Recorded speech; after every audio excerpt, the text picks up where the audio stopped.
Hey guys, it's Henry. In this video, I want to discuss the 3 best wheel strategy stocks that you can implement the wheel strategy on. I'm going to be giving you the secret to find the best stocks for the wheel strategy to run it profitably. And I'm going to be specifically discussing which stocks I like the most from my personal list and why I like those stocks right now. As a reminder, I have a Discord community where you can follow my trades. You can get access to me all market hours. You can see everything that I'm buying and selling, get access to my coaches, a full course, a community, and much more by accessing the first link in the description and booking a free call to discuss if it's a good fit for you. Now, let's discuss the wheel strategy. This is literally my favorite strategy. I have been using the wheel strategy for a very long time. I've grown my account over $2 million. And a lot of this gains is actually from using the wheel strategy because it's pretty much the safest and most consistent way to make consistent cash flow. Now, it's really important to look at stock selection because stock selection is one of the most important criteria for the wheel strategy. And honestly, if you buy a bad stock, you will get bad results. If you buy a good stock, you don't even have to pick the best strike price. You're going to get good results. So it really is about picking the right stock. And then after that, there are certain criteria that I really do look for, such as volume, open interest, implied volatility, and strong long-term fundamentals of the stock. Starting off with number 1 is volume. I mean, you really need to understand volume on a pretty good level because if, volume is like 2 or 3, well, that's not going to be good. You're not going to be able to be filled on your position. And generally, I would say the higher the volume, the more liquidity. And the more liquidity, the better. Let me show you an example. So if I pull up NEO in my portfolio, and I just show an example, if I go to trade NEO options, and let's say I'm going to sell a put option for the expiration day of, let's just say March 10th. If you're watching this in the future, by the way, this video is going to be applicable to you anytime in the future because I'm just showing you how I think about trading options. And if you copy the same logic, you're going to have very good results, or at least you're going to become a much more profitable trader. Now, I'm going to expand the $10 put right here. Take a look at the delta. Take a look at the volume and the open interest, because if I go back to my presentation, you'll see here that volume and open interest are very, very important. Now, specifically looking at the volume, there is 49 here. That's not bad, but that's also not fantastic. As you can see, the bid is 68 cents and the ask is 76 cents. That's not too bad, but the gap here is going to be 8 cents, or because each option is 100 shares, it's going to be $8. $8 isn't too bad, but just so you do know, whenever you do open up this trade, you're basically losing, about $8, but you're probably gonna fall in the between, which is like $4. So you're gonna lose $4, okay? Now that's not that big of a deal if you think about it on the surface, but it becomes a very big deal, especially if you're trading spreads. But, even if you're not trading spreads and you're just doing the wheel strategy, it's still $4. And $4 might not seem like a lot, but $4 divided by 68 is actually a pretty big chunk and almost 10% of the value of the premium that you're collecting. So although you might not have any trading costs depending on which brokerage that you're using, you're still incurring some type of expense. And that expense can be lowered if the volume is higher. Because if you look at Apple, for example, Apple's volume is huge and the bid and the ask only have a difference of typically $1. Now, if you look at the open interest, you also want to make sure there's enough open interest because that's also going to affect the liquidity. And when I say liquidity, again, I'm talking about the difference between the bid and the ask. If you have a tight bid-ask spread, you're going to lose way less money when you trade. It's also going to cost you less in terms of the long-term return potential that you have because every time you're paying $4, if you do this, 10 times a week, that's $40 that you are kind of missing out on. All right, so now we discussed volume and we discussed open interest. You want both of them to be high. Next is implied volatility. Now for me, 30 to 60 is pretty high. But listen, you also don't really want it to be too high because too high is not necessarily a good thing. Let me explain. So going back to NEO, you can see that between 30 to 60 is good. NEO is currently at 80. That's fine. I do follow NEO stock pretty heavily. It is obviously having a high implied volatility because there's a lot of risks out there in China. However, 80 is not too bad either. If you look at a stock that has 120% volatility, you might be kind of salivating. You might be like, oh my gosh, there's so much premium here that I can sell. If I run the wheel strategy here, I'll get rich. Well, the thing is, not necessarily, because a stock that has 120% implied volatility is sometimes very dangerous. In fact, I'm using sometimes loosely. I would just say it is very dangerous because the only stocks that are above 100 are typically the really risky meme stocks such as AMC and GameStop, or it might be a biopharmaceutical company that has an FDA approval coming up and investors are not sure if it's going to be approved or if it's not going to be approved. Typically, those really risky biotech and healthcare companies are going to have very high implied volatility. They're going to have low volume, low open interest, and very bad liquidity. So that's exactly what I would not trade with the wheel strategy. What I would trade, and I'll get to that in just a minute, I'm going to show you 3 stocks that I would be doing the wheel strategy on, would be the big liquidity stocks. Now, before I get into stocks, I quickly want to discuss the strong long-term fundamental outlook, which is really important for me to look at, okay? I really look at a strong fundamental outlook because remember, when you are doing the wheel strategy, your real goal is when you sell a put option, yes, you collect premium, you're happy to keep that premium, but honestly, with the wheel strategy, you are going to eventually get put on the stock. And when you get put on the stock, you ideally want to own that stock. You like it. You don't mind getting put. Therefore, the wheel strategy is pretty much risk-free if you want to own the stock anyways, but you get paid to buy a stock that you like at the right price that you get to pick because you picked the strike price. So how do I even pick a stock that I like? Well, there's actually a very long conversation we can go to, but I'm going to summarize it really, really fast here for you in this YouTube video because I'm always looking to give you a lot of value. And if you appreciate me giving you value, I always love it when you smash that like button. It really helps out my channel. All right, talking about fundamentals, okay? I really like to look at financial performance. How is this stock doing financially, okay? That's why I don't always like stocks that don't have earnings. I don't like assets that don't have earnings, such as crypto, okay? I really want to analyze what is a stock making? What is the revenue, okay? What is the earnings of that company? Are they actually taking home earnings? Because there is a lot of stocks out there that make a lot of money on paper and revenue, but they bring nothing home. And we've recently seen that with Lyft, okay? They have good revenue, but everything that they pay other people, no earnings, okay? Very, very low earnings. And that's why the stock was recently down 36%. But you don't have to look at Lyft. You can literally look at any stock. Whenever a stock misses earnings, clearly investors are upset and the stock goes down. And that's because Wall Street, very intelligent and educated people, are looking at revenue and earnings and other financial metrics to assess the current financial health. And more importantly, I think this is even more important, the future growth potential. And that's why Tesla was trading at like 1,000 price to earnings ratio, is because it had a lot of future growth potential many years back, right? That stock was really expensive, and that's because people were predicting very high future growth. So the value of a company is today, what is it bringing in revenue, earnings, what kind of cash does it have on its balance sheet, and then also lots of future growth potential. The next thing that I look for when I'm running the wheel strategy is really looking at a competitive advantage. Does this company have a huge market share, right? Is it actually dominating? Does it have brand strength? And when I think about brand strength, I really look at a company's overall health, like where are they going? For example, if I look at Apple, they're known for their innovative technology, including obviously the iPhone, its Mac products, as well as the software offerings such as iOS and macOS. I want to make sure that the company is having good, solid projections for where they're going. I want to make sure that sales are going up, and I want to make sure that the product is good. Are iPhones being sold? And obviously they are. Almost everyone has an iPhone. Next, if I also think about brand strength, I'll think about like Microsoft. Microsoft is a dominant player in the technology industry with really popular products. Like obviously a lot of us use Windows, Office, and they even have like video games like Xbox. The company is also investing very heavily in cloud computing and artificial intelligence. We just recently saw that with ChatGPT. So with Microsoft aiming for ChatGPT, I think that's going to be a game changer. And when I think about brand strength, Microsoft really comes to mind, along with, of course, Amazon. Amazon's like one of the biggest e-commerce companies in the world. They also have things like Amazon Web Services, which is a very high margin business. And, just along with all the other tech stocks, like that's why I love tech, okay? They really have a lot of brand strength. They have market share. And, companies like Google, they're a technology giant, search engine. They completely dominate search. But they also have other products and services such as Gmail, Google Maps, and Google Drive. All of these services are huge brand awareness for many customers out there.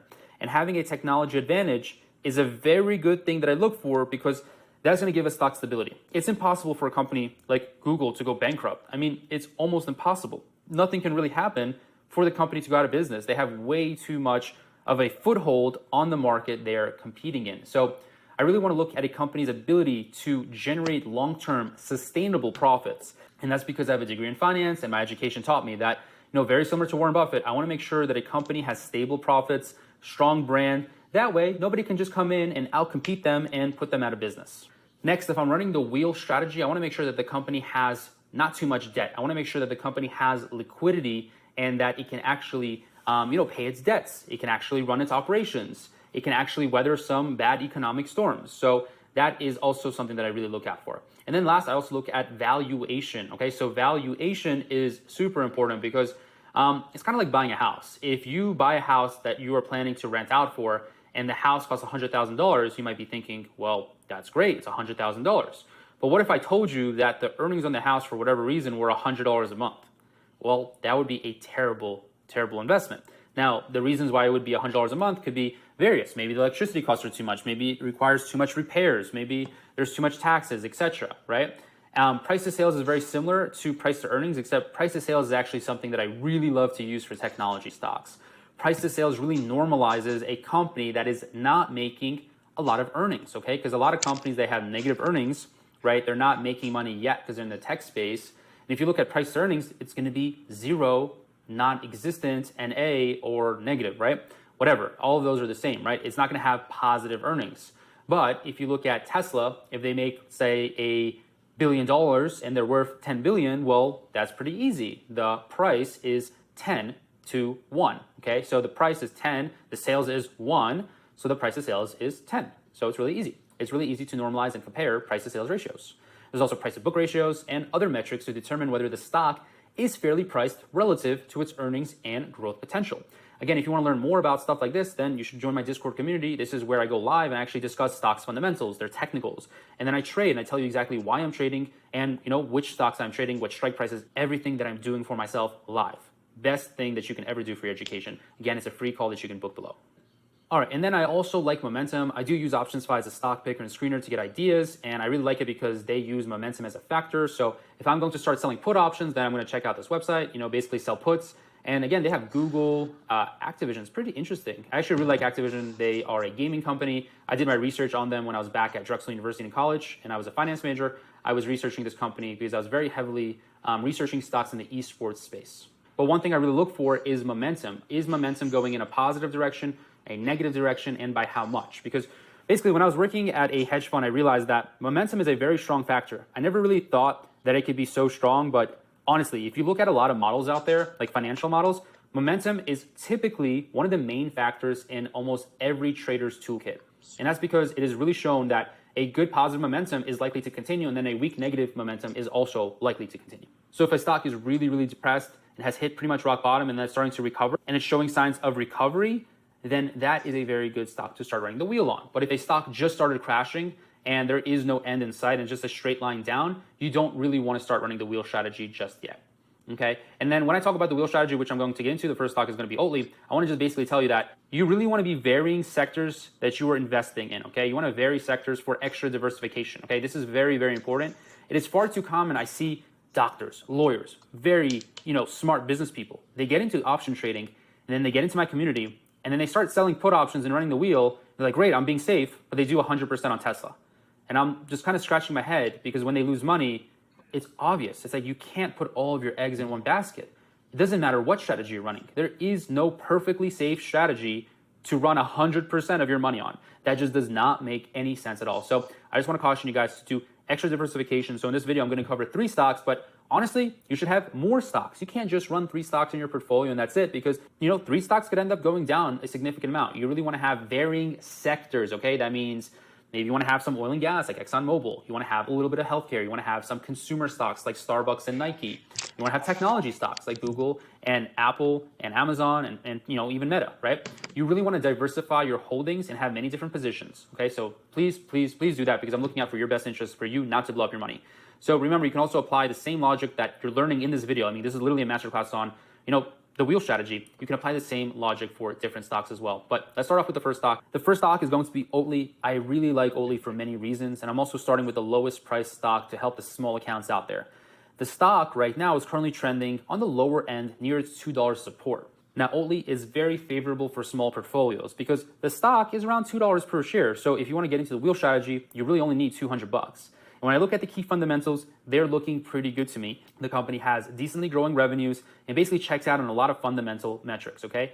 Now, when I also look at the fundamentals of the overall business and its competitive advantage, which we just recently talked about, it is a leader in its niche. It's a leader in oat milk. And a lot of people are actually converting from soy milk and almond milk and other milk alternatives to oat milk. I've looked at the oat milk market and it's really growing. So in terms of a competitive advantage, I like where the trend is going. And also Oatly, pretty much like its name suggests, is in the oat milk industry. So I really like that they're niche, okay? They're not going to become $1 trillion company. They're not going to become an Apple, but the company can be a slow compounding growth winner in the long term, kind of like an Amex, right? If you look at American Express, they have a very loyal customer base. They're nowhere near as big as Visa or MasterCard, yet Warren Buffett owns Amex, and he's been owning American Express for a very long time, and that stock is doing really well. It's consistently compounding over the long term. And I think something similar can happen to Oatly. It's not going to have crazy high growth. It's not going to triple or quadruple or go up 10x, but I think it can have very consistent growth because it's going to dominate in this industry. It doesn't really have too much competition, and if someone wanted to compete, sure, they could. It's not that hard to get on the shelves of Walmart if you're a bigger company, but still, Oatly has a good brand name. And then when I look at, the animal-free dairy products, they are becoming more popular. More people are going towards the, animal-free dairy stuff. So for me, I've done a lot of research into this, and that's why I think Oatly is a great stock to run the wheel strategy. And also has very strong distribution capacity. Oatly's specialty food service-led go-to-market strategy is increasing products and brand awareness, okay? And by forming alliances with all these coffee chains, they are really paving the way for international expansion, and specifically because they have a relationship with Starbucks. So Oatly has all of the baking, all of the ingredients. It's a full recipe for success in the long term. Now, in the short term, I'm not sure what will happen, but that's why I'm saying I like the wheel strategy. And for me, selling the $2 put for a monthly expiration, March or June or even September, honestly, going out a few months to September, there's nothing wrong with that. I mean, if I go to Oatly right now, you will see that the return is actually very good. It's a very high return, even if you go out until September. And as you guys can see, I have 2,800 shares. It's a small position in my portfolio. Again, I believe in diversification, and that's why I don't have a large position here. But still, if you look at my option positions, I have a $2 put that's expiring. I have a $2.50 put that's literally expiring very, very soon. And then I have a $1 put that I have sold longer term. And actually, if I open this up right here, selling a put option is the first key or the first step to the wheel strategy. As you can see here, I am slightly up about $20 so far, and I'm very excited for this position because there's a very, very little chance that Oatly will be $1. But anyways, let's go to view all options, and I want to show you what selling a put will look like for June or even September. Let's just take a look at both of these options for Oatly. So if I look at starting the wheel strategy, let's go to June. And on June, it's 125 days away roughly. But again, if you're watching this in the future, you can always just sell a put option that's 1 to even 6 months out. There's nothing wrong with going a little bit farther out in terms of date. As you can see here, the $2 put is worth $35. That is a very, very big return in a very short amount of time as a percentage of what you're putting up. Now remember, a $2 put means you're putting up $200, but you're collecting $35, which means that you're only really betting $165, and you're making $35 on $165. That's a very big return. Now also, let's look at the September 15 expiration. The $2 put is now going for $40 right here. If I expand this option, you will see that it does not have the ideal volume. It does not really have that great open interest. And its bid-ask spread is a little bit wide, but let me be honest, it's not that bad. Okay, it's $15, and that's why I do prefer to go a little bit farther in terms of date. Because look, if you trade this every week, yes, you are losing $7 a week. But if you trade this in 6 months, you're losing $7 in 6 months. That's like nothing. That's nothing at all. It doesn't even matter. So the implied volatility is 90, which is also very high.